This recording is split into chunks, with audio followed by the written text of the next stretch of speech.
안녕하세요, 진이었습니다. AMD에서 젠3 아키텍처를 발표를 하면서 데스크탑 CPU는 출시를 했습니다. 그러면서 곧 런칭이 될 거고요. 그에 따라서 노트북 CPU에 대한 궁금증이 상당히 많으신 것 같아요. 오늘은 그 부분을 한번 알아보도록 하겠습니다.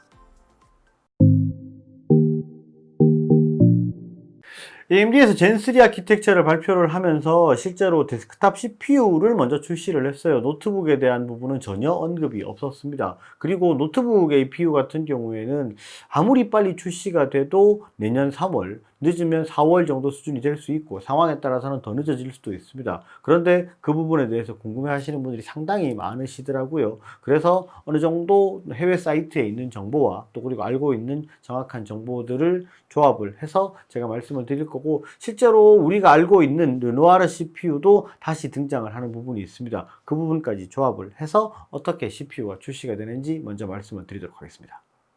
AMD 르누아르 저전력인 4000U 버전의 APU는 실제로 4가지가 출시가 되었습니다. R5 버전에는 4500U와 4600U 두 가지가 있었죠.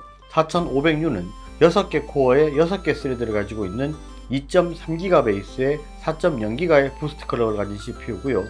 4600U는 6개 코어에 12개의 스레드를 가지고 있는 2.1기가 베이스의 4.0기가의 부스트 클럭을 가진 CPU였습니다.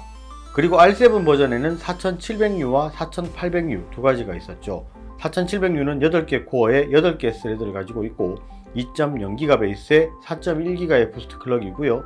4800U는 8개 코어에 16개 스레드를 가지고 있는 1.8기가 베이스의 4.2기가의 부스트 클럭을 가지고 있는 CPU였습니다. 그런데 실제로 우리가 만난 노트북의 대부분은 R5는 4500U를 가지고 있고 R7은 4700U를 가지고 있었습니다. R5 4600U와 R7 4800U를 가지고 있는 제품을 실물로 본 사람이 거의 없을 정도로 이 CPU를 거의 써먹지를 못했습니다. 실제로 4600U와 4800U는 라인업을 발표하고 실제 생산도 거의 하지를 못했었죠. 그러면 이렇게 써먹지 못했던 4600과 4800을 AMD가 그냥 버리느냐? 절대 그렇지 않겠죠. 이 두 제품을 루시엔이라는 새로운 이름을 붙여서 5000U 버전의 APU로 새롭게 출시를 합니다. R5 4600U는 5500U라는 이름을 가지게 되었고요. R7 4800U는 5700U가 되었습니다. 단순히 네이밍만 변화를 준 것은 아니고요. 공정의 일부 개선으로 내장 그래픽이 많이 좋아졌다고 하고요. R7의 경우는 부스트 클럭이 조금 더 올라갔습니다. 그리고 정말로 신제품이라고 할 수 있는 젠3 아키텍처가 적용이 된 세잔느도 라인업에 포함이 되어 있습니다. R5에는 5600U가 있고요. 6개 코어에 12개의 스레드를 가지고 있고 2.3기가 베이스의 부스트 클럭이 4.2기가를 가지고 있습니다. 그리고 R7은 5800U가 있고요. 8개 코어에 16개 스레드이고 2.0기가 베이스의 4.4기가의 부스트 클럭으로 작동을 합니다. 이렇게 AMD 5000번대 저전력 버전의 APU 라인업이 완성이 되고요. 여기서 정확히 짚고 넘어가야 될 부분은 세잔느는 젠3 아키텍처를 사용하고 있어서 말 그대로 신제품이라고 할 수 있고요. 루시엔은 젠2 아키텍처를 그대로 사용을 하고 있어서 실제로 르누아르 리프레시라고 보는 것이 가장 정확합니다. 실제로 신제품이라고 할 수 있는 젠3 아키텍처가 적용이 된 제품은 세잔느 CPU죠. 5600U랑 5800U 두 가지가 있습니다. 그러면 이 루시엔이라는 이름을 가진 5500, 5700을 왜 출시를 해가지고 이렇게 라인업을 헷갈리게 만드느냐, 이렇게 말씀을 하실 수도 있어요. 그런데 이 부분에 대한 책임은 사실 어느 정도는 인텔에게 있다라고 볼 수 있습니다.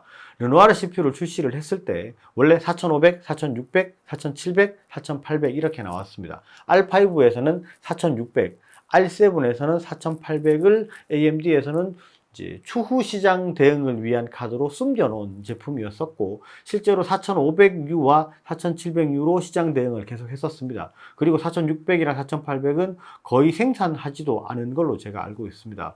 그런데 인텔에서 이제 좀 웬만큼 성능이 좋은 CPU를 출시를 해주고, 그렇게 해서 좀 시장에서 AMD에서 대응을 하려면 4600과 4800을 꺼낼 수 있을 정도 수준으로 좀 시장을 끌고 갔어야 되는데 인텔에서 그런 부분을 전혀 해주지를 못했죠. 그러니까 AMD는 숨겨왔던 그 CPU를 꺼낼 필요가 없는 상황이 되어 버렸던 거죠.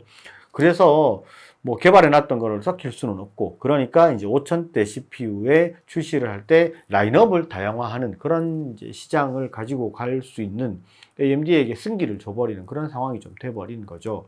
그러면 다시 이제 AMD 얘기로 돌아와서 그렇게 볼 수 있습니다. 루시엔과 이제 세잔느 같은 경우에는 5500U, 5600U를 비교를 해봤을 때 둘 다 6개 코어에 12개의 스레드를 가지고 있고 코어 클럭도 비슷한데 이게 CPU 성능이 큰 차이가 없는 거 아닌가요? 라고 말씀을 하실 수가 있어요. 근데 이 둘은 아키텍처가 다르죠. 젠2와 젠3입니다. 이 둘이 어떻게만 좀 다른지를 설명을 먼저 해줘야 될 부분이 있는 것 같은데, 젠2 아키텍처와 젠3 아키텍처의 가장 큰 차이는 CCD를 이루는 CCX 구조의 차이라고 볼 수 있습니다. 젠2는 4개의 코어를 묶어서 1개의 CCX를 구성하고 이 2개를 연결해서 1개의 CCD를 만들었었죠. 그래서 이 연결부에서 병목 현상이 발생을 했었습니다. 각 CPU 코어가 100% 제 성능을 내지 못했던 게 단점이었죠. 그런데 젠3는 8개 코어를 묶어서 1개의 CCX로 CCD를 구성을 하기 때문에 기존에 발생했던 병목 현상을 해결해서 IPC당 19%의 성능 향상이 있다고 발표를 했죠. 그렇기 때문에 이론상으로 비교를 해보자면 루시엔인 R5 5500U와 세잔느인 R5 5600U는 같은 6개 코어에 12개의 스레드를 가지고 있지만 성능은 클럭의 차이를 생각을 해서 20% 정도 성능의 차이가 난다고 볼 수 있고요. R7 5700U와 5800U 역시 20% 이상의 성능 차이가 난다라고 볼 수 있습니다. 이렇게 젠2와 젠3는 한 20% 정도 수준의 차이를 분명히 낼 거예요. 어쩔 수 없이 또 이제 코어 클럭도 조금 높은 부분이 있고 그렇기 때문에 한 20% 정도 수준의 둘 사이의 차이가 난다라고 보시면 될 거고, 제가 알기로는 원래 이제 루시엔 같은 경우에는 구글 쪽의 PC로만 대응을 하기로 했었는데 이제 좀 이렇게 저렇게 달라져서 시장 상황이 달라지는 바람에 모든 노트북 CPU에 풀리는 걸로 제가 알고 있습니다. 그러니까 그런 부분이 출시가 되면 이제 정확히 성능을 좀 봐야 될 부분이 있을 것 같고, 아마도 이제 젠3 아키텍처가 적용이 된 데스크탑 CPU가 곧 출시가 될 거니까 출시가 되면 그 CPU의 성능이 젠2 아키텍처를 가졌던 이전의 제품들보다 얼마나 향상이 되었는지 그 부분을 보면서 노트북 CPU가 어느 정도의 성능 향상이 있을 거라고 예측해 볼 수 있는 그런 부분도 아마 재밌는 시장의 관전이지 않을까라고 생각을 합니다. 오늘 영상은 여기까지 하고요. 영상이 좋으셨으면 좋아요, 구독 꼭 부탁드리겠습니다. 감사합니다. 진이었습니다.